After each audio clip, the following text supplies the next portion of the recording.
Dia ngambil dari tangan kanannya, kan tangan kanannya nggak kelihatan, masih tutup setengah tirai gitu. Terus ngasih pakai tangan kirinya tanpa melihat saya. Saya ke lantai 4 untuk ngecek gitu. Di situ kan saya bawa laptop juga, saya lihat daftar rujukan. Yang saya kagetnya itu bukan daftar rujukan COVID tahun 2022. Yang dia kasih itu daftar kematian warga dari Januari sampai Desember 2022. Dok, lo ngasih apaan? Salah nih, apa namanya, datanya gitu. Ini mah berkas kematian warga gitu. Lo ngomong apaan, Bay gitu. Iya, tadi kan gue minta ke ruangan lo, katanya. Saya bilang gitu kan. Gue cuti hari ini. Udah, saya ngasal cucinya, saya masukin lagi ke ambulan gitu. Niatnya saya ke lantai 4 itu untuk istirahat. Mungkin kayak ngelap-ngelap badan karena udah malam, mau mandi juga berisiko kan. Minimal saya bersih-bersih lah gitu. Dari parkiran ambulan ke lantai 4 saya lewat tangga darurat gitu.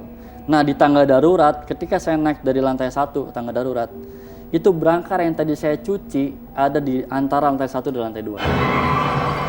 Berangkar yang barusan saya masukin. Dia bergerak sendiri. Ya udah Bu, tunggu aja di ruang tunggu ya. Nanti habis sholat pasti ada loketnya, saya bilang, ditanganin. Terus dia kayak ngusap dari tempat duduknya itu, dari kursinya ngusap, makasih ya Mas, kata dia kayak gitu. Makasih ya, sambil senyum natap saya gitu. Terus saya udah, karena biasalah kayak gitu kan, ada pasien tengah malam mau berobat. Jadi saya nanggapnya oh ya udah gitu. Ada WA dari, ini ceritanya mundur nih, dari anak yang jadi ibunya jadi korban kecelakaan yang sebulan lalu saya tolong. Gitu. Dia WA saya, Mas, bisa datang nggak ke acara 40 harian ibu saya? Jadi kayak gitu. Mas kan kemarin udah nolong gitu. Saya merasa Mas tuh berjasa buat keluarga saya, kata dia kayak gitu. Saya mau ngundang buat silaturahmi, kata dia kayak gitu. Cover Yasinnya bingkisan Yasinnya ibu gitu. Saya shock Mbak, ketika saya lihat foto, kalau Yasin itu kan ada pas foto almarhum kan di lembar depannya, covernya. Itu sama persis kayak nenek-nenek yang barusan datang berobat ke lobi.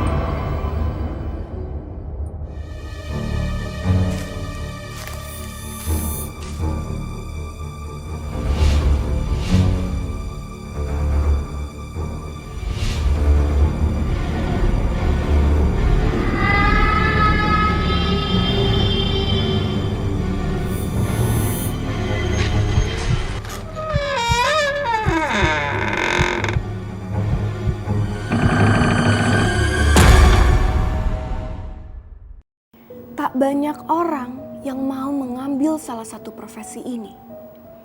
Dan kalau diambil pun tak akan bertahan lama. Dibutuhkan nyali dan keberanian dalam diri untuk menjalankan pekerjaan sebagai seorang supir. Namun, selalu ada hal mistis dan hal gaib yang dirasakannya. Karena bukan mengantar tubuh bernyawa, melainkan mengantar tubuh tak bernyawa. Mereka memang ada, bisa di sini ataupun tempat kalian. Apakah kalian bisa merasakannya?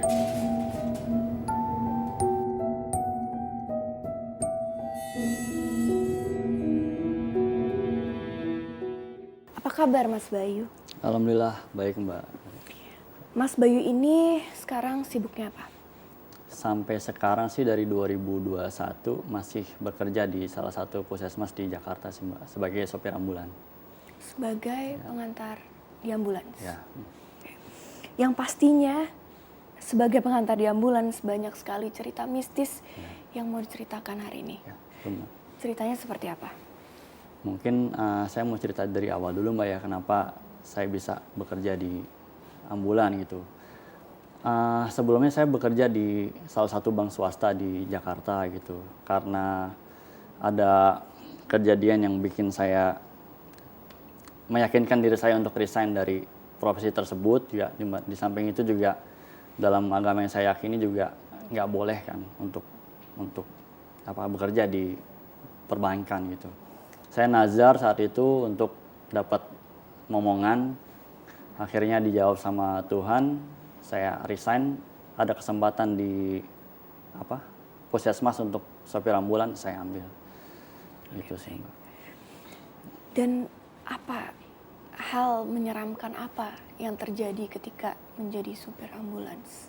Banyak sih Mbak, karena kebetulan di puskesmas saya juga bangunannya juga kan bangunan tua ya, bangunan lama gitu. Nah, dari saya kerja itu kan ada shift malamnya juga gitu. Jadi dari sore saya nginep di puskesmas sampai besok paginya saya baru pulang gitu. Yang mengharuskan saya untuk tidur di sana gitu.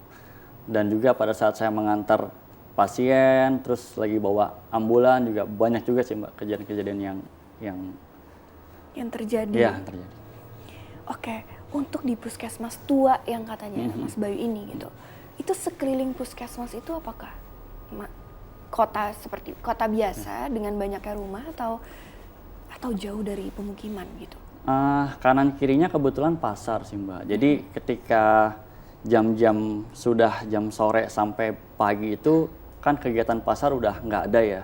Jadi cenderung sepi gitu. Nah mungkin di belakang-belakang pasarnya udah rumah-rumah warga sih. Kayak gitu. Jadi kalau untuk shift malamnya memang benar-benar sepi sih. Selalu sepi? Iya. Dan oke, di puskesmas itu sendiri, pasti kita tahu banyak sekali yang terjadi di sana gitu. Apa yang pernah dirasakan sama Mas Bayu? Ya, pada tahun 2001 itu kan 2021 saya masuk di sana. Memang kan dalam apa namanya profesi yang saya jalani ini pasti ada hal-hal mistis yang sangat sensitif ya, sangat sensitif lah gitu ya. Dan beberapa teman juga saya tanyakan perawat, dokter, bidan gitu, security juga. Memang di gedung di puskesmas saya itu memang terkenalnya memang horor gitu. Ada satu sosok yang menurut saya tuh paling kuat sih, apa namanya, gangguannya, energinya gitu. Dan ketika saya cari tahu latar belakang si sosok ini meninggal karena apa itu saya kaget banget sih Mbak. Jadi ada satu sosok kuntil anak gitu, tapi dia tubuhnya itu nggak normal seperti manusia pada umumnya. Itu yang di Mas Bayu melihat? Ya. Semuanya juga melihat di sana? Melihat. Emang sosok ini sering lalu lalang di lantai 3 dan lantai 4 ya. Jadi ketika saya masuk sore malam itu, yang mengharuskan saya untuk nginep di puskesmas, saya kan tidurnya di lantai 4, di aula gitu. Nah lantai 3 itu ya untuk keperluan absensi paling. Jadi misalkan ada perawat, dokter, security yang mau shift malam, pasti dia ketiga dulu, lantai 3, absen, turun gitu. Nah saya tetap di lantai 4 gitu, nggak turun, karena kan saya standby-nya di lantai 4, barang-barang saya, tas saya semua. Ketika ada rujukan, ada kabar dari security, dari bidan mungkin, baru saya turun ke bawah gitu. Jadi saya sendirian, setiap jaga malam tuh pasti sendirian di aula.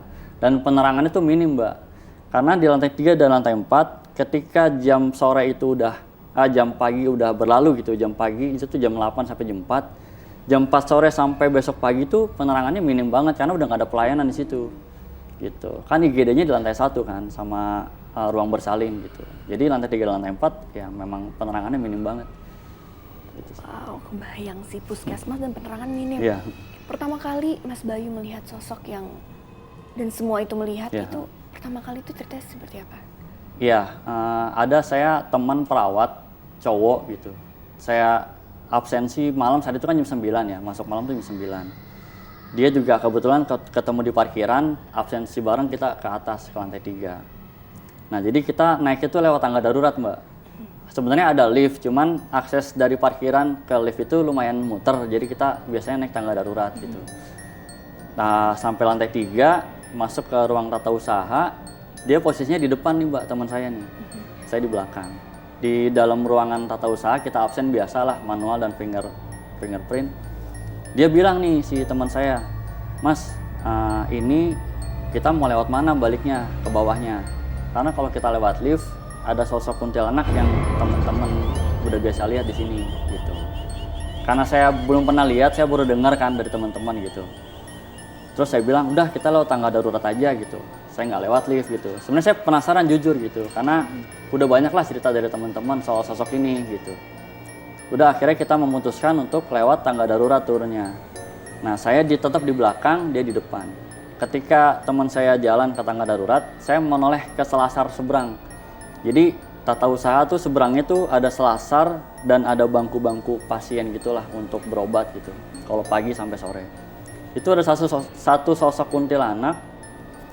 Jadi posisinya duduk Mbak gini biasa lah gitu. Ngadepnya nggak ngadep ke saya saat itu. Dia ke depan ngadepnya. Karena penerangannya minim, jadi saya sama-sama melihat, tapi siluetnya tuh jelas banget. Dia sosoknya itu rambutnya panjang, hitam, pakai kayak jubah, bukan baju ya, kayak jubah gitulah, warna putih gitu. Yang saya bikin merindingnya itu, jadi kalau orang normal itu kan Mbak, ketika kita tatap papasan gitu ada rambut, mata, kepala, biasa muka gitu, leher. Tapi di bagian leher sampai pangkal perutnya itu punggung. Jadi payudara sama pusernya itu menghadap ke belakang. Hah? Seperti itu. Itu bentuknya aneh Ya. banget loh Mas. Seperti itu. Jadi itu pertama kali Saya Mas melihat, Bayu melihat sosok yang selama ini diceritakan sama teman-teman lah gitu. Dan yang saya nggak habis pikirnya juga, itu kan saya udah diwanti-wanti sama teman saya nih di ruang tata usaha kan. Baik, kita akan lihat sosok nih kalau kita lihat lewat lift, kata dia gitu. Berarti kan teman saya udah melihat duluan kan gitu. Dan ketika saya selesai absen, sosok itu masih ada gitu. Yang saya tahu itu kalau dalam dunianya mereka ya, dalam ininya mereka bisa menampilkan diri mereka dalam sepersekian detik aja, itu tuh udah hal yang jarang lah gitu. Karena ini mungkin energinya udah kuat banget, jadi tuh dia masih bisa bertahan untuk menampakkan dalam mungkin beberapa sekian detik lah, dari saya absen sampai saya keluar lagi. Itu masih ada sosoknya. masih diem di situ. Masih duduk. Tatapannya kali ini ketika habis absen melihat Mas Bayu. Enggak, dia ke depan aja ke depan? gitu. Kosong gitu, tatapnya ke depan. Tapi mukanya juga nggak terlihat jelas karena itu tadi Mbak, penerangannya kan lampunya kan minim ya penerangannya. Seperti itu sih. Ini sosok ini sering muncul di jam-jam berapa Mas? Itu jadi kalau misalkan dari maghrib tuh udah lumayan ini nih Mbak, gangguannya kayak hawanya segala gitu tuh udah mencekam lah di lantai 3 dan lantai 4 gitu. Bahkan saya pernah dari ketika saya merapikan sampel swab untuk dibawa ke lab Kesda saat itu kan. Jadi kalau teman-teman warga masyarakat swab di puskesmas, nah sorenya itu sampelnya saya bawa tuh untuk dicek di lab gitu.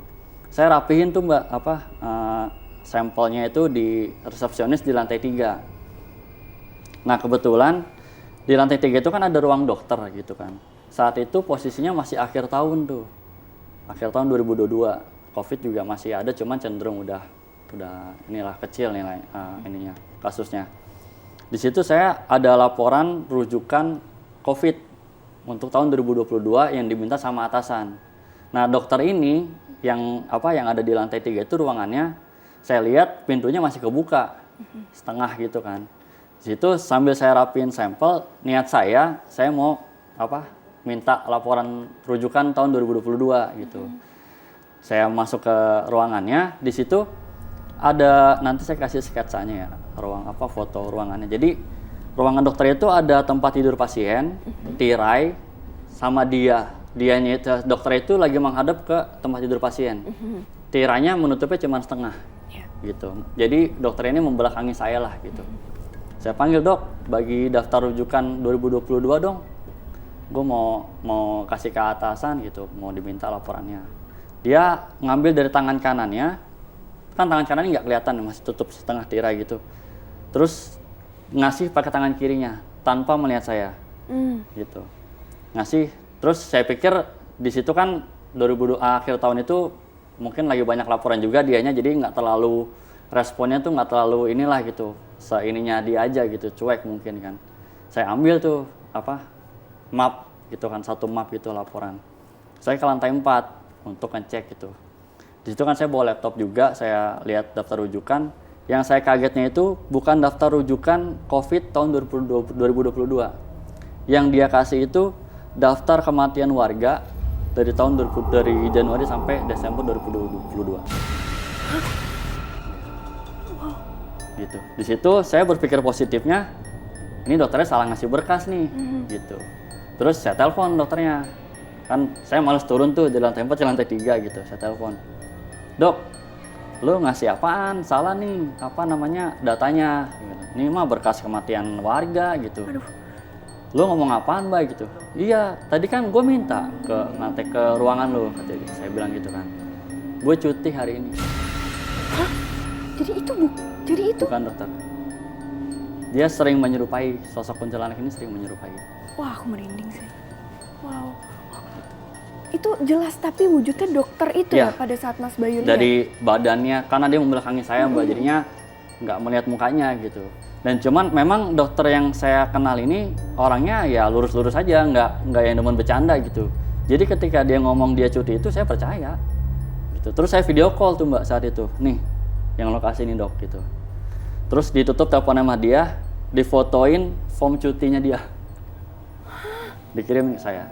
Dan itu benar dia Benar cuti? dia cuti. Jadi yang saya temuin di lantai 3 itu siapa tadi? Waduh. Ini sering terjadi kayak gitu, Sering. Mas? Dia menyerupai CS, menyerupai banyak sih perawat gitu.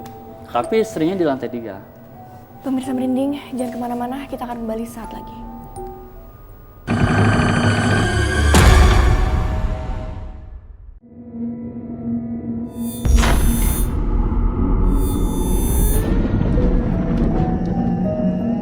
Untuk kalian yang mempunyai cerita mistis atau ingin bercerita bareng aku, kalian bisa kirimkan cerita dan pengalaman mistis kalian di bawah ini.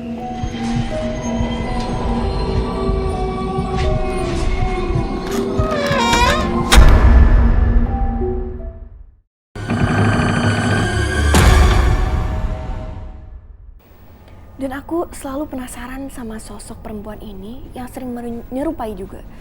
Nah, tadi ada cerita perawat. Aku masih penasaran sama ceritanya. Kalau untuk perawat, dia menyerupainya seperti apa? Kalau perawat itu ketika ada pasien waktu itu pernah jadi ibu-ibu sama anak-anak itu masih kayak SMP gitu Mbak, cowok gitu. Anaknya itu ketika ibunya udah masuk ke ruang IGD, anaknya itu nggak di ruang IGD tapi nunggu di ruang tunggu gitu. Oke. Nah di situ kan saya biasanya kalau misalkan bosen nih di lantai 4, turun ke IGD, mantau, misalkan tanya sekiranya ada rencana rujukan nggak gitu. Kalau misalkan nggak ada, saya tidur gitu kan. Nah di situ si pasien itu, ibu-ibu itu ngomong, Mas, tadi siapa yang yang nyuntik saya, tadi gitu, yang ngasih obat ke saya, tadi gitu, perawatnya putih gitu kan, gemuk gitu. Di situ di jam itu masih jam ganti shift Mbak.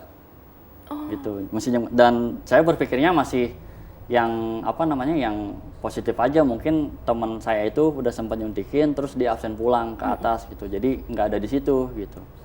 Nah terus ketika shift yang baru itu datang gitu kan, yang shift perawat yang jaga malam datang, ditanya lah, pasti kan ada operan tuh pasien kan gitu, Mas, Bu, ini udah ditangani apa sama perawat yang sebelumnya? Udah disuntik gitu, tapi mukanya kok ini banget ya, dingin banget. Saya tanya kok diem aja, kata dia kayak gitu. Terus dari ciri-ciri yang disebutin sama si pasien tersebut, saya kenal nih menjurus ke satu nama gitu kan, perawat yang kondisinya saat itu libur, gak ada, dia nggak masuk. Jadi yang masuk sore itu perempuan dua-duanya, perawat. Oke. Gitu. Dan yang dia merasa diobatin itu, ditanganin lah sama si sosok yang menyerupai ini, itu cowok. Gitu, cowok. Jadi bukan perawat yang ada di shift sore itu dua-duanya perempuan. Karena kalau perempuan itu nggak mungkin ada di shift malam Mbak. Gitu. Pasti dia di shift sore. Gitu. Nah itu jadi si ibu itu nggak tahu tuh siapa yang. Jadi menyerupai nggak harus perempuan ya, dia akan menyerupai siapapun ya? Iya, siapa ya? aja. Wow. Siapa aja. Ini sosok ini lumayan usil ya? Iya. Ini Mas nggak penasaran mau nanya-nanya gitu ke teman-teman, ini siapa sih sosok ini, ceritanya apa sebelumnya? Ya penasaran sih Mbak, pernah saya tanyakan juga ke PNS-PNS yang udah senior juga kan di puskesmas saya.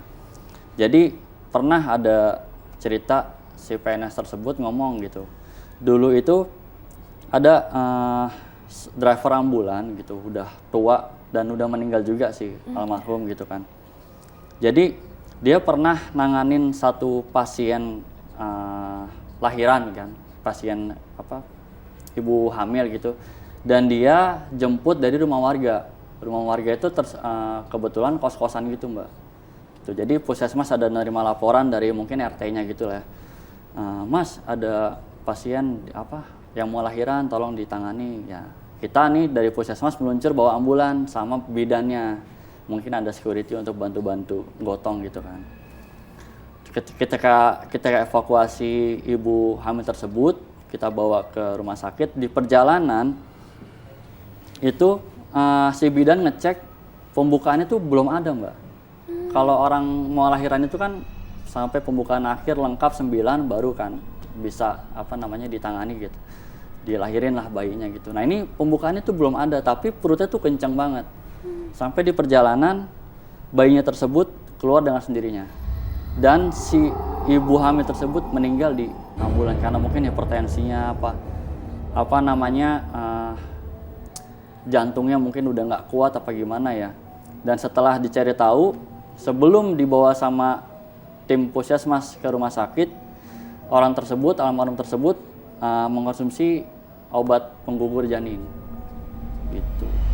Makanya nggak logis Mbak kalau pembukaannya belum ada tapi perutnya tuh udah kencang banget dan dengan sendirinya si bayi tersebut keluar gitu.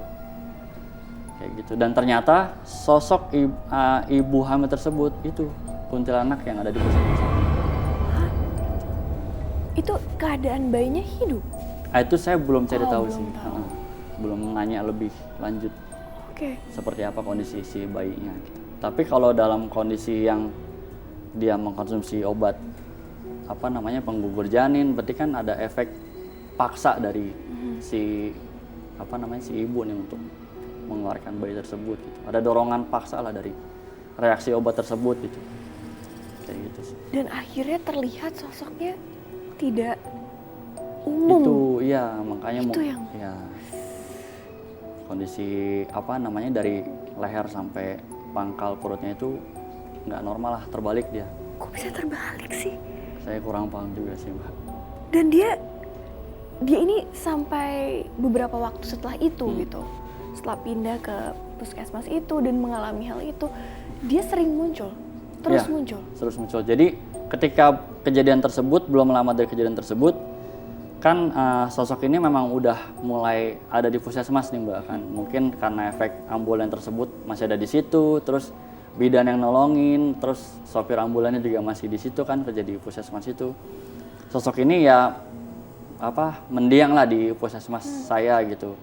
Terus ada satu PNS tua sekarang juga udah meninggal gitu. Jadi ketika si sosok ini iseng gitu, dia malah dikasih makan, dikasih sajen. Jadi ketika si PNS tersebut masuk, ditaruh di pojok-pojok tangga darurat, di sudut-sudut ruangan. Jadi kayak dikasih makan, dipelihara lah sama dia. Dan yang saya tahu itu PNS itu ya mohon maaf ya, sampai dia meninggal di usia yang udah senja, dia belum menikah. Wow. Jadi setelah itu terjadi, malah diberikan sajen. Ya, gitu. Jadi ya itu jadinya makin betah si sosok tersebut. Dan ketika si PNS tersebut meninggal, kan udah nggak dikasih makan lagi nih dalam tanda kutip sama si PNS tersebut, sosok itu. Jadi ya makin penasaran, karena istilah kasarnya lapar lah gitu. Jadi ketika ada bau-bau darah di ruang bersalin, di IGD, misalkan IGD itu ada lahiran, nah itu tuh sering banget tuh muncul gangguan-gangguan di ruang bersalin lah gitu. Pernah ada satu ibu-ibu lahiran normal lah, biasa di puskesmas. Jadi ibu ini udah punya anak satu, terus perempuan gitulah. Ketika ibunya ditanganin di ruang bersalin, kan bapaknya ini ngurusin administrasi di loket. Nah anak ini nggak mau jauh dari ibunya. Jadi bidan saat itu mengizinkan lah untuk anak tersebut, ya udah di dalam ruang bersalin, tapi nggak usah masuk ke tirai penanganan lah gitu, ruang penanganannya gitu. Biasa deh main di situ. Di situ saya masuk ke dalam kan, Mbak ada potensi dirujuk gak? Saya tanya gitu. Nggak ada bang, aman kata dia gitu. Udah lahir kok anaknya kata dia gitu. Terus anak itu, yang anak si ibu itu datang ke saya gitu. Bang, enak ya di sini banyak temannya saya. Gitu. Jadi selama dia nunggu ibunya lahiran tuh lari-larian mundar-mandir. Sama siapa? Nggak tahu. Oh ya. Gitu. Saya nggak nanya lebih lanjut lagi. Ya cuma saya udah bisa menyimpulkan lah di situ. Ya, masih bukan manusia. Iya. Gitu. Karena memang SOP-nya itu ketika ada ibu hamil yang sedang ditanganin steril, nggak boleh, keluarga pun harus nunggu di luar gitu. Cuman karena kondisi tertentu anak ini nggak mau jauh, rewel gitu, ibunya di dalam, bapaknya di loket gitu kan, sendirian juga, ya udah dibiarin lah di dalam situ. Gitu. Wow, benar-benar nyata berarti Ya. orang merasakan makhluk-makhluk di sana ya. Nah ini apa lagi yang terjadi dengan sosok itu? Kalau banyak sih Mbak, cuman karena sayanya udah menganggapnya biasa aja gitu. Pernah juga saya lagi tidur di timpuk remote AC di lantai 4. Terus tahu-tahu di timpuk kardus biskuit untuk program anak gitu kan ada tuh. Jadi kita ada program anak, ketika anak tersebut balita, batita, kita kasih biskuit sehat lah gitu. Nah itu kan banyak tumpuk-tumpukan tuh di aula itu dilempar-lemparin. Cuman sayanya udah anggapnya biasa aja gitu. Saya rapihin, saya tidur lagi. Karena selama saya nggak punya niat jahat sama mereka gini, nggak pernah takut sih saya. Tapi teman-teman Mas Bayu pasti serem banget itu. Iya, karena dia jarang Mbak, jarang melihat, jarang diganggu. Kalau saya kan tiap malam itu di lantai 4 yang sendirian, nggak ada orang lain. Lantai 3, lantai 4 tuh pasti kosong gitu, dan saya di lantai 4 sendirian. Jadi udah biasa gitu. Mungkin kalau orang-orang yang baru diganggu pasti rasa takutnya memang besar gitu. Dan sosok perempuan ini selalu dengan tubuh yang seperti itu. Iya, selain dia menyerupai, ya dia menampakkan dirinya dengan kondisi badan seperti itu, kondisi tubuh seperti itu. Dan semuanya melihat kondisi Ya, tubuh seperti itu. sama. Jadi ya bukan karena saya mungkin lagi halusinasinya dia seperti itu, karena ya memang teman-teman semua ngeliatnya sosoknya seperti itu. Sosok wajahnya Mas Bayu masih hafal. Enggak, pas saya melihat pada saat duduk pada saat saya absen itu, saya nggak kelihatan mukanya, cuman putih aja gitu, tertutup rambut juga sebagian gitu. Nggak tegesin seperti apa. Karena singkat sih Mbak, ketika saya jalan dari ruang pintu tata usaha ke tangga darurat tuh, ya deket lah jaraknya, dan saya sepersekian detik menoleh ke selasar seberang itu, waktunya sebentar gitu, jadi nggak begitu tegas gitu. Dan teman-teman Mas Bayu pernah menceritakan nggak kayak wajahnya seperti apa? Saya belum tanya sih, cuman cerita, pasti yang diceritain tuh kok badannya begitu ya gitu. Dia nggak cerita mukanya kok kayak begini enggak, karena kontrasnya itu di badannya itu Mbak, bentuk tubuhnya itu. Ketika kita melihat sosok tersebut, pasti tuh yang bikin kita aneh itu bentuk badannya itu. Jadi kita nggak fokus ke mukanya mungkin, atau di punggungnya di belakangnya ada bentuk apa gitu kan, mungkin ada bolong apa gimana gitu, enggak. Jadi dengan kita melihat bentuk dadanya aja tuh udah ini banget sih. Itu udah bikin shock ya? Iya, benar. Jadi nggak ngelihat fokus ke tubuh-tubuh lainnya. Ini pasti selama Mas Bayu menjadi yang mengantar ambulans, pasti banyak banget kisah di dalamnya. Ya itu salah satunya seperti apa tuh Mas awalnya? Kalau pas lagi bawa ambulan, pernah saya ketika nganter sampel swab ke Labkesda, pulangnya itu saya nggak lewat tol. Karena saat itu saya belum makan malam, saya melipir lah gitu. Niat saya seperti itu, kalau lewat tol kan nggak bisa melipir. Nah di pertengahan jalan ada keramaian gitu Mbak, di tengah jalan gitu. Saya pikir ini karena apa gitu, kecelakaan apa gimana, bener aja. Ada sebuah kecelakaan lah di situ. Di situ sepenglihatan saya ada kerumunan warga gitu kan, terus pengendara-pengendara lain, motor pada parkir gitu kan, mengerubungi satu objek gitulah. Saat itu saya belum melihat persisnya seperti apa gitu, karena kan masih di mobil. Ada satu mobil polisi tipe Hilux gitu Mbak, yang belakangnya itu ada baknya gitu loh. Terus saya parkir di belakang mobil polisi, saya samperin polisinya. Di situ saya ngelihat ada satu motor gitu, tergeletak di jalan, di tengah jalan gitu. Nah, di situ saya menyimpulkan, oh ini pasti kecelakaan gitu. Saya melihat beberapa meter dari lokasi kejadian ada satu tronton pasir gitu Mbak, sedang terparkir. Di sana? Gitu, di sana. Gitu. Saya menyimpulkan ya ini pasti kecelakaan. Oke, kita tahan dulu. Pemirsa Merinding jangan kemana-mana, kita akan kembali saat lagi.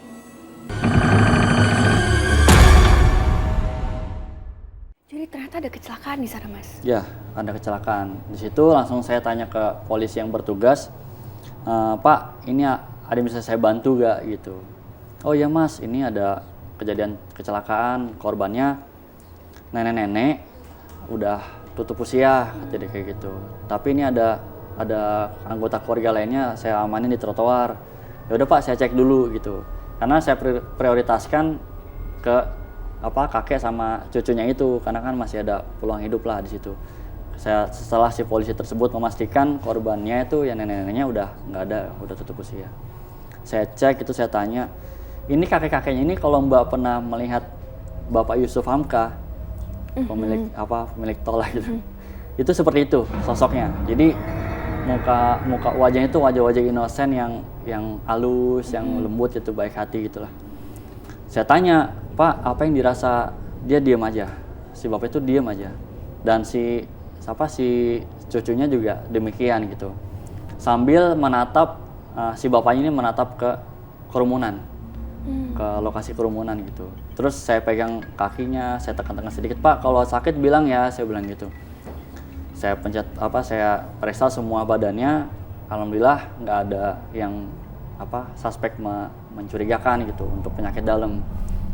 Udah akhirnya saya kasih minum, di ambulans saya ada aqua gelas gitu kan, saya kasih minum, saya tenangin. Terus ya udah Pak, kita evakuasi aja jenazahnya, saya bilang gitu. Terus Bapak ada kantong jenazah gak? Ada Pak, ada di mobil, kata dia gitu. Ya udah, saya belum ngambil kantong jenazahnya, saya tengok dulu nih si korbannya kan, si almarhum. Saya jalan ke lokasi kerumunan, itu Mbak ada sekitar mungkin belasan orang kali ya, yang mengelilingi satu objek itu, si nenek tersebut, sambil ada kayak flash kamera, terus merekam sana sini foto, sampai bahkan ada yang jongkok negesin si korban, maksudnya si jasad si nenek tersebut gitu. Di situ saya masuk ke dalam kerumunan, ada beberapa orang juga saya sikut pakai tangan kanan saya lah gitu, karena nggak etis aja gitu, maksudnya ini kan korban gitu. Coba bayangin anggota keluarga kalian yang jadi korban, jadi bahan tontonan, jadi konsumsi pribadi, mungkin juga di-share ke grup-grup, ke medsos, seperti itulah. Nggak etis gitu, kasihan gitu. Ketika saya melihat sosok tersebut, korban nenek tersebut, itu posisinya tengkurap dan nggak terlihat ada luka-luka kecelakaan, Mbak. Dari kakinya, pahanya, perutnya, tangannya gitu. Tengkurapnya kayak orang biasa tidur, tapi kepalanya, Mbak. Kepala itu tinggal kulit sama rambut. Itu Menyedihkan. ini saya kalau cerita kejadian ini memang lumayan dalam sih buat saya gitu, karena pengalaman ini mungkin sekali lah saya mengalami, dan ini proses cooling down saya mental ya, terutama mental saya setelah kejadian ini sampai saya normal lagi bekerja tuh luar biasa, Mbak. Ceritanya nanti kita lanjut. Jadi di situ saya cari alas lah, bahan untuk nutupin lah gitu. Makanya saya juga nggak habis pikir, polisi itu kan udah sampai duluan di lokasi gitu. Masa iya nggak ada kain-kainan atau koran atau apa di mobil yang bisa menutupi minimal kepalanya deh gitu, karena kan si korban ini normal, Mbak, maksudnya dari leher sampai bawah tuh kayak orang tidur biasa aja gitu, jadi nggak ada luka yang bisa dijadikan tontonan gitu. Cuman kepalanya ini gitu, kenapa nggak tutupin apa kayak gitu. Di situ saya maki-maki tuh si orang-orang yang motoin gitulah ya. Ada beberapa kata-kata kasar juga keluar dari mulut saya karena emosi banget saya. Di samping saya emosi karena mereka, tapi saya juga harus prioritaskan untuk cepat dievakuasi nih si almarhum gitu. Akhirnya saya ambil kantong mayat di mobil polisi. Polisi itu dari awal saya datang cuma di mobil megang HT. nggak ada bantu saya ke lokasi gitu. Padahal dia udah garisin si si korban itu kan pakai kapur gitu. Berarti kan dia udah ngecek ke lokasi si nenek tersebut kan gitu. Kenapa nggak ditutupin gitu tadi saya bilang gitu. Udah saya ambil kantong mayat. Dari sekian banyak orang yang nontonin itu nggak ada yang bantuin ngangkat gitu.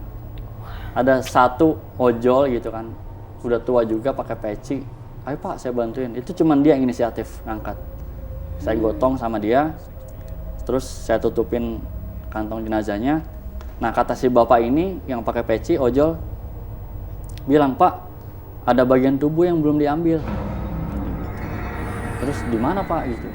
Ada beberapa meter dari lokasi, dia nunjukin tuh si bapak itu, si bapak ojol itu. Ini Pak di sana Pak. Itu ada 4 sampai 5 anak muda yang itu jongkok semua Mbak.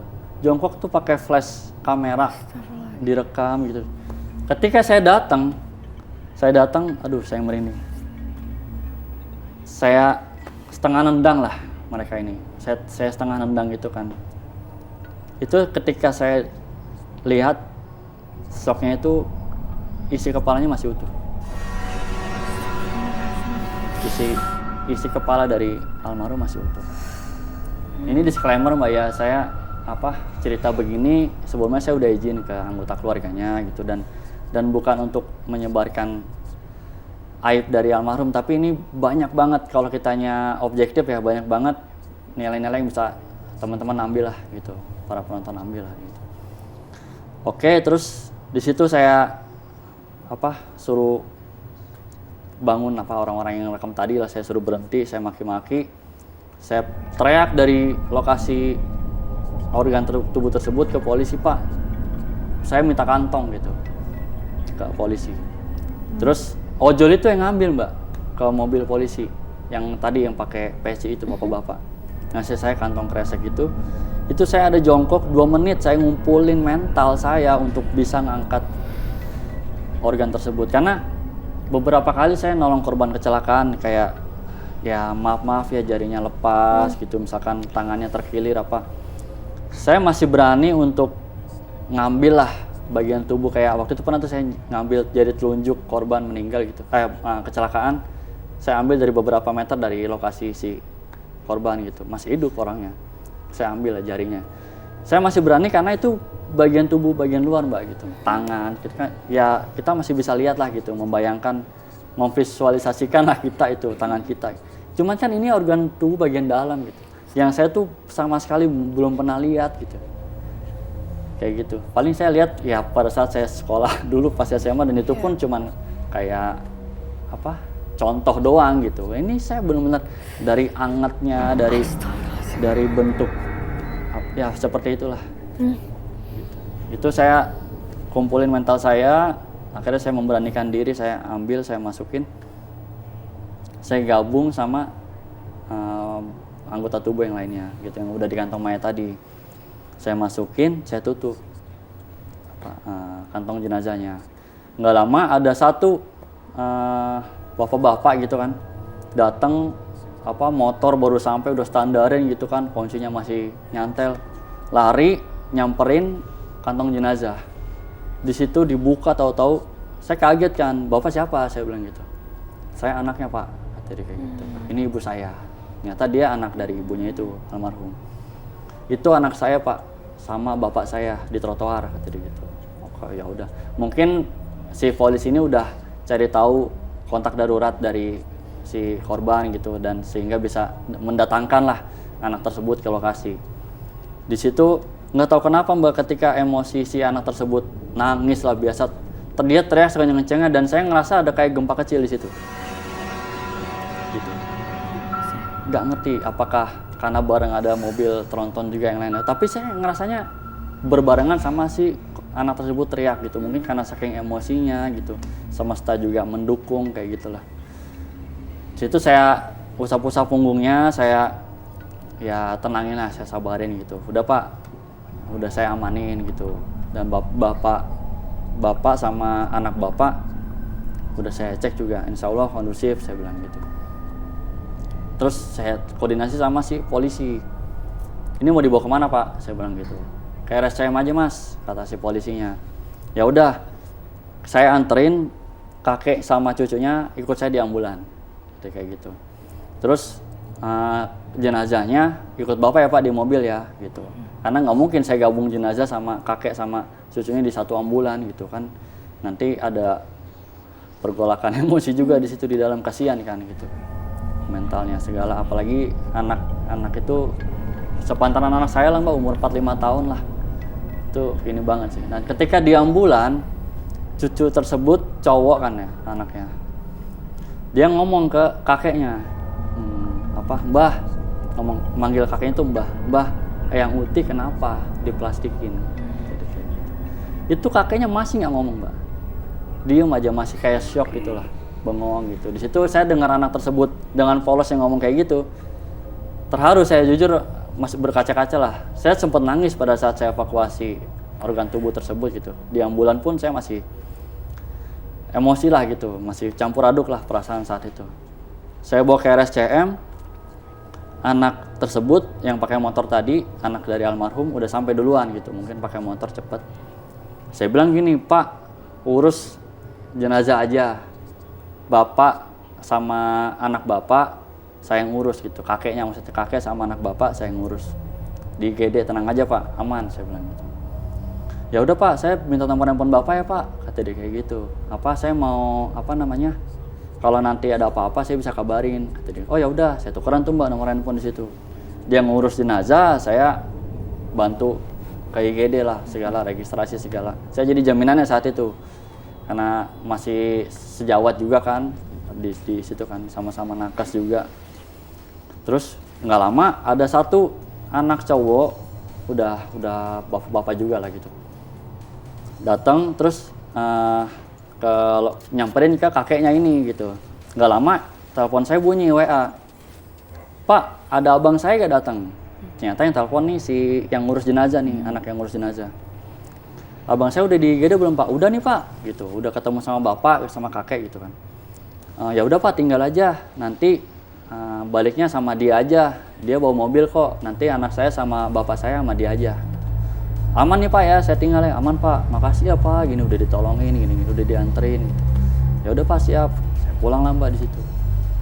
Pulang biasalah normal. Dan sebulan kemudian itu kan kejadiannya bulan lalu ya. Terus selang sebulan kemudian biasalah saya cooling down, udah lupa sama kejadian tersebut lah gitu. Saat itu saya jaga malam mbak, jaga malam. Terus ada rujukan tuh jam 12, jam 11, jam 12 saya lupa lah. Rujukan ibu hamil ke rumah sakit gitu. Itu udah gerimis tuh pada saat saya ngerujuk. Lancar rujukan, selesai ngerujuk, balik ke puskesmas tuh udah hujan deras gitu. Dan pasien yang saya bawa itu ibu hamil yang pembukaannya udah lengkap. Jadi ada bercak-bercak darah lah di ambulan saya gitu. Di berangkar itu kayak tempat tidur portable yang biasa di ambulan itu loh mbak, yang bisa saya bawa gitu, tarik dorong gitu. Sampai puskesmas setelah saya ngerujuk, saya cuci berangkar tersebut karena kan banyak darah segala kan. Saya cuci, karena hujan, cucinya saya ngasal mbak, nggak pakai sabun segala kan, saya juga kehujanan juga gitu kan. Udah gitu tengah malam lagi. Udah saya ngasal cucinya, saya masukin lagi ke ambulan gitu. Niatnya saya ke lantai 4 itu untuk istirahat. Mungkin kayak ngelap-ngelap badan karena udah malam, mau mandi juga beresiko kan. Minimal saya bersih-bersih lah gitu. Dari parkiran ambulan ke lantai 4 saya lewat tangga darurat gitu. Nah, di tangga darurat ketika saya naik dari lantai 1 tangga darurat, itu berangkar yang tadi saya cuci ada di antara lantai 1 dan lantai 2. Berangkar yang barusan saya masukin. Dia bergerak sendiri. Oke, kita tahan dulu mas. Pemirsa Merinding jangan kemana-mana, kita akan kembali saat lagi.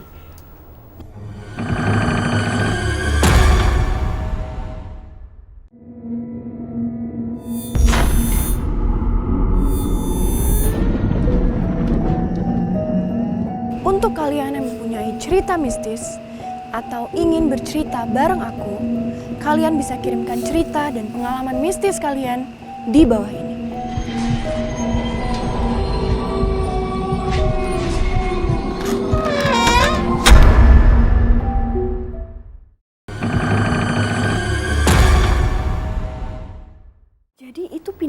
sendiri? Iya, pindah sendiri. Wow, sekuat itu. Dan jarak antara ambulan sama tangga darurat tuh paling 10-15 meter, Mbak. Jadi kenapa saya nggak naik lift? Karena kan saya habis ngerujuk juga. Maksudnya kalau ketika saya naik lift itu kan saya lewat lobi, takutnya ada pasien nanti malah terpapar. Saya kan habis dari rumah sakit segala gitu kan, beresiko lah gitu. Makanya saya lewat tangga darurat gitu, dan sambil nenteng ember, kanebo, kayak lap gitulah. Setelah saya nyuci berangkar, saya taruh di lantai 1 tangga darurat gitu, karena kan locker driver tuh pada di situ semua gitu, sepatu segala semua, alat-alat cuci di situ.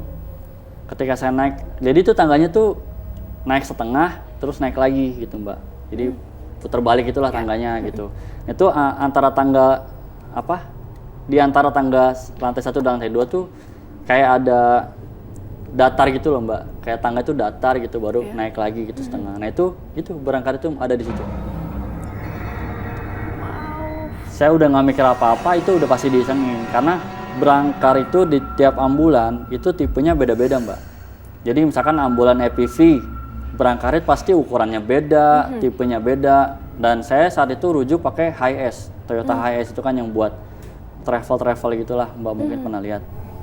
Itu yang panjang, yang paling bagus lah saat itu. Dan itu berat, Mbak. Itu berat, nggak mungkin gotong dari lantai 1 sampai setengah. Antara lantai 1 dan lantai 2 tuh lumayan. Akhirnya udah saya nggak mikir apa-apa, maksudnya udah pasti dijailin. Saya turunin dari antara lantai 2 dan lantai 1 itu sendirian. Itu pun berat saya. Itu aja berat Iya, kan? harusnya 2 orang. Karena situ udah hujan tengah malam, ngerepotin nanti mungkin security lagi istirahat. Udahlah, sendiri saya saat itu. Hujan-hujan, gotong dari turunin berangkar itu. Gitu. Di situ saya udah kan saya masukin lagi di ambulannya, saya majuin dulu, saya buka pintu belakang, itu kosong. Jadi emang benar itu berangkarnya. Gitu. Udah saya masukin lagi, saya tutup, udah. Saya naik ke lantai 4 lewat lift. Saya lewat lift. Oke. Karena kejadian di tangga darurat itu seperti itu, nggak berani kan saya gitu. Udah ada yang aneh-aneh lah gitu. Saya lewat lift. Kebetulan di lift juga pasien udah nggak ada, maksudnya saat itu kosong gitu, jadi aman lah gitu. Udah jam itu sekitar jam 2:30 lah gitu. Di situ saya istirahat sebentar, mau tidur tuh nggak bisa, Mbak. Sampai jam 4 subuh saya turun rapiin mobil lah gitu kan, parkirin mobil lah. Sama ngelap-ngelap mobil, karena kan tadi masih hujan tuh. Mobil yang bekas saya rujuk kan, saya lap-lap lah gitu. Nah ketika saya turun dari lantai 4 mau ngelap mobil yang tadi saya pakai, itu ada satu sosok nenek-nenek dituntun pakai roster. Roster itu kursi roda, Mbak. Itu di lobi mau berobat, diantar sama anak perempuan ya umur SMP SMA lah gitu. Masih muda gitu. Dan itu dia manggil saya, Mas, papasan lah di lobi gitu. Mas, saya mau berobat gitu. Ibu itu yang ngomong, dan anak itu yang nganterin diem aja, nggak ngomong apa-apa, dingin dia. Mas, saya mau berobat. Ibu, oh sebentar ya Bu ya, loketnya mungkin lagi sholat subuh, saya bilang gitu. Ibu tunggu aja di sini gitu. Karena saya lihat juga si ibu ini, si nenek ini sakitnya tuh bukan sakit yang darurat, Mbak. Maksudnya mungkin ada gangguan kecil aja kali. Jadi saya menilainya nggak yang urgent banget lah, yang harus saya bawa ke IGD ditanganin gitu. Jadi ya udah saya suruh tunggu gitu, mungkin ada gejala ringan aja gitu. Ya udah Bu, tunggu aja di ruang tunggu ya, nanti habis sholat pasti ada loketnya, saya bilang, ditanganin. Terus dia kayak ngusap dari tempat duduknya itu, dari kursinya ngusap, makasih ya Mas, kata dia gitu. Makasih ya, sambil senyum natap saya gitu. Terus saya udah, karena biasalah kayak gitu kan, ada pasien tengah malam mau berobat, jadi saya nanggapnya oh ya udah gitu. Di situ saya lanjut ngelap mobil tuh, Mbak. Habis hujan kan, ngelap mobil. Paginya saya mau pulang, ada WA dari, ini ceritanya mundur nih, dari anak yang jadi ibunya jadi korban kecelakaan yang sebulan lalu saya tolong. Gitu. Dia WA saya, Mas, bisa datang nggak ke acara 40 harian ibu saya? Jadi kayak gitu. Mas kan kemarin udah nolong gitu. Saya merasa Mas tuh berjasa buat keluarga saya, kata dia kayak gitu. Saya mau ngundang buat silaturahmi, kata dia kayak gitu. Oh ya udah Mas, tanggal berapa, sekian gitu. Ini Mas buku cover Yasinnya, bingkisan Yasinnya Ibu gitu. Saya shock Mbak, ketika saya lihat foto, kalau Yasin itu kan ada pas foto almarhum kan di lembar depannya, covernya. Itu sama persis kayak nenek-nenek yang barusan datang berobat ke lobi. Jadi yang datang itu sosok yang Ya, sosok yang dibantu Iya. sama wow. dia datang. Di situ kan, karena kenapa saya nggak ingat Mbak? Karena ketika saya nolong korban pada saat di jalanan itu, kan mohon maaf ya, wajahnya, kepalanya kan saya nggak tahu bentuknya seperti apa, wajah mukanya seperti apa gitu. Saya sama sekali nggak ada gambaran gitu, paling cuman badannya aja saya hafal gitu. Jadi ketika si nenek tersebut datang untuk berobat subuh-subuh, saya nggak kenal gitu, karena belum pernah lihat wajahnya sebelumnya gitu seperti apa gitu. Nah ketika si anak tersebut WA saya untuk ngundang ke acara yasinan si almarhum gitu kan ibunya, dia ngirim fotonya kok sama gitu, terus saya langsung ngeh di situ. Di situ saya panjangin nih Mbak ke anaknya nih gitu kan, Mas boleh kirimin nggak foto foto ibu sama keluarga Mas gitu. Ya saya keinget aja kejadian yang sebulan lalu, kata dia gitu. Ada nih Mas, dikirimin tuh Mbak foto satu keluarga, mungkin momennya pas lebaran deh kayaknya, karena pakaiannya muslim semua rapi gitu kan. Terus ada kayak di situ semuanya tuh cucunya, anaknya si bapak itu, kakeknya yang tadi saya bilang kayak Yusuf Hamka gitu. Terus ada yang datang ke IGD, abang yang paling tua itu kan, ketika saya di IGD datang tuh untuk jemput si kakeknya itu, ada di foto itu. Terus saya bilang, Mas ini si abangnya ya yang datang ke IGD, saya bilang gitu. Iya bang, itu dia biasanya kalau hari-harinya itu jagain adik saya yang paling bontot. Itu adik saya itu sakit-sakitan. Nah setelah ibu meninggal, dia makin shock, sakit, sakitnya makin parah, meninggal juga, kata dia gitu. Wah, saya ucapin belasungkawa lah saat itu. Makanya saya ngeh ketika di IGD itu, kan dari awal kejadian saya nolong di jalanan sampai di mobil, di rumah sakit, kan kakek itu nggak pernah ngucap satupun, nggak pernah ngomong gitu. Dia cuman kayak orang bingung kayak gitu kan. Sekalinya dia ngomong ketika anak tertuanya itu datang ke IGD kan, dia datang ke IGD jemput bapaknya. Biasalah ibu meninggal, ibu kecelakaan gini. Satu kalimat yang dia ucapin pertama kali gitu yang saya dengar. Saya lupa nama anak perempuannya siapa gitu kan, disebut anak perempuannya. Ketika bapak itu anak tertua datang, si itu siapa yang jaga di rumah gitu. Dia justru khawatir anak perempuan yang lagi sakit itu nggak ada yang jagain, karena kan biasanya abang ini yang jaga ini gitu di rumah gitu kan. Itu dia ngucap anak perempuan itu. Di situ saya penasaran gitu kan, anak perempuan ini kan yang bontot ini yang meninggal. Saya mintalah fotonya sama si Mas ini, abangnya ini kan. Mas boleh kirimin nggak foto anak adek Mas yang bontot gitu, saya belum pernah lihat, kata dia kayak gitu. Dikirimin Mbak foto dia berdua sama anaknya ini, anak si bapaknya ini. Jadi si anak bontot itu waktu masih sehat ngerangkul si anaknya ini kan, cucunya gitu kan.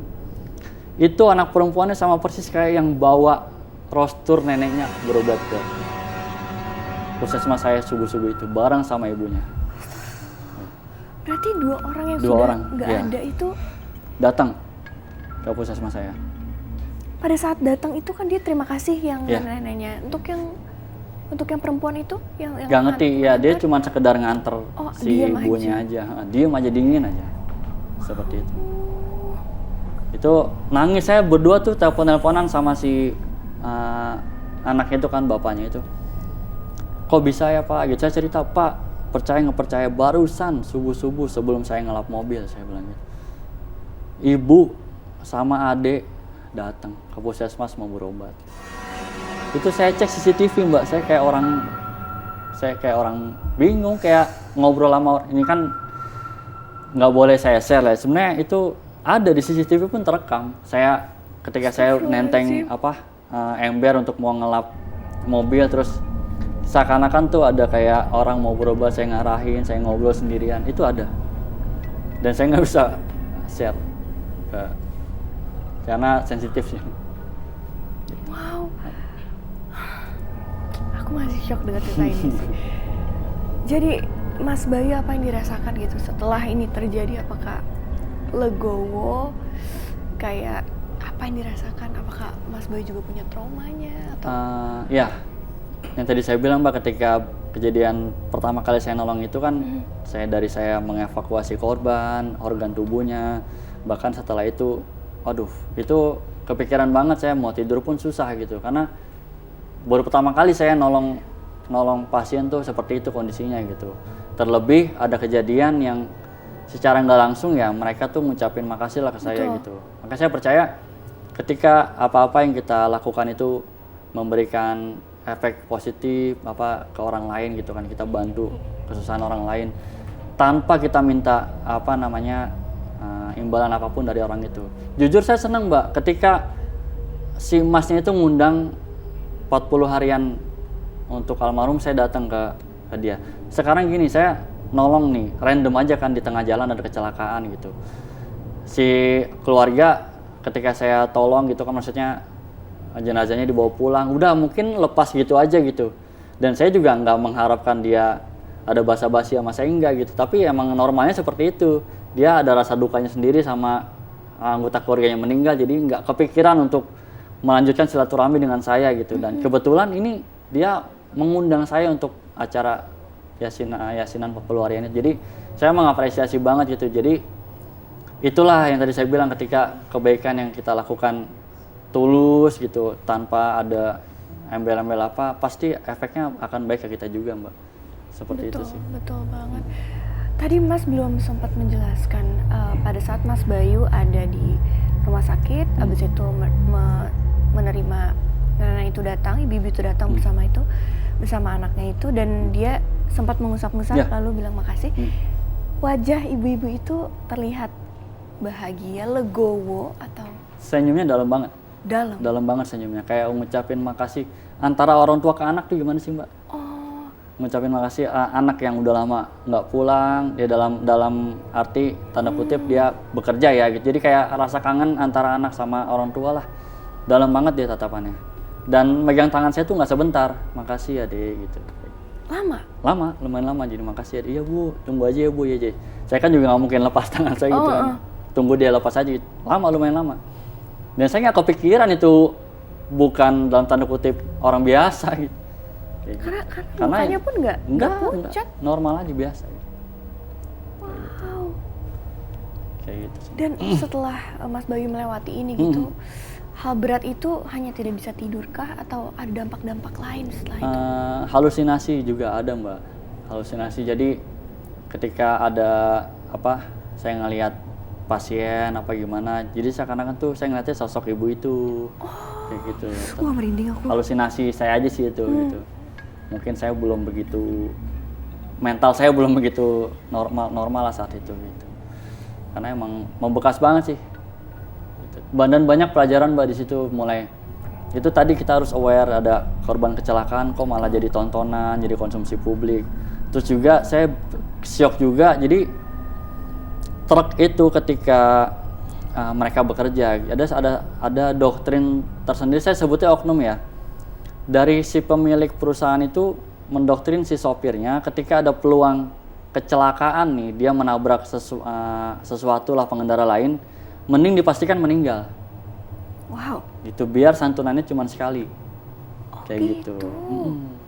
Jadi ketika pasti kan ada firasat nih, wah nih bakalan nabrak nih gitu kan. Udahlah sekalian aja gitu. Dibikin meninggal. Dibanding dibikin maaf cacat apa gimana ya. Hidup tapi cacat gitu. Dia harus mengganti uang kerugiannya tuh berlanjut Mbak terus gitu. Karena kan dia masih hidup nih, seumur hidup lah gitu. Dan apabila korban tersebut punya anak yang masih sekolah, dia harus tanggung jawab tuh sekolahin anaknya sampai dia kelar. Kan udah nggak bisa cari nafkah lah dalam tanda kutip ya kan, udah kondisi fisiknya udah nggak normal seperti itu.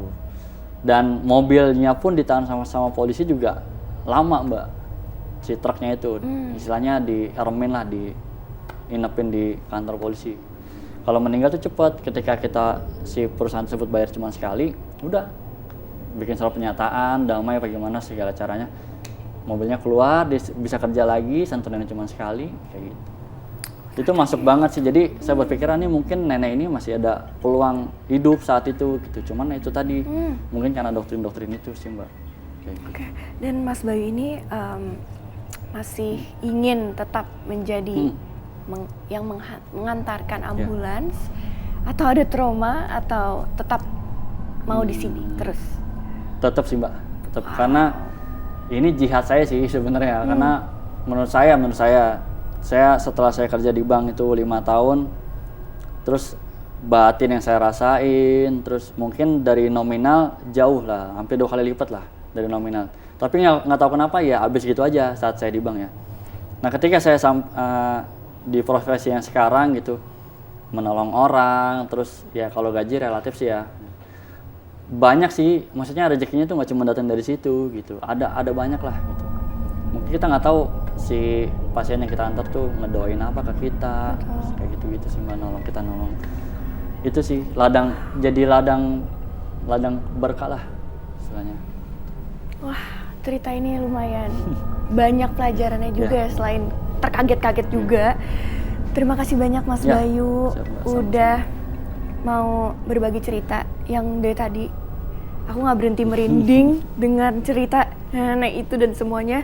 Dan ini adalah termasuk pengalaman yang luar biasa juga buat aku dengan cerita ini, dan ini juga pekerjaan yang sangat mulia. Jadi semoga Mas Bayu dilancarkan semuanya. Amin Mbak. Amin. Terima kasih Mas Bayu. Sama-sama Mbak. Bila kalian ingin berbagi cerita mistis atau cerita bareng aku, kalian bisa langsung kirimkan cerita mistis kalian ke email di bawah ini. Dan kalian yang ingin tahu update terbaru tentang acara Merinding, kalian bisa langsung kepoin sosial medianya di bawah ini. Mereka memang ada, bisa di sini ataupun tempat kalian. Apakah kalian bisa merasakannya?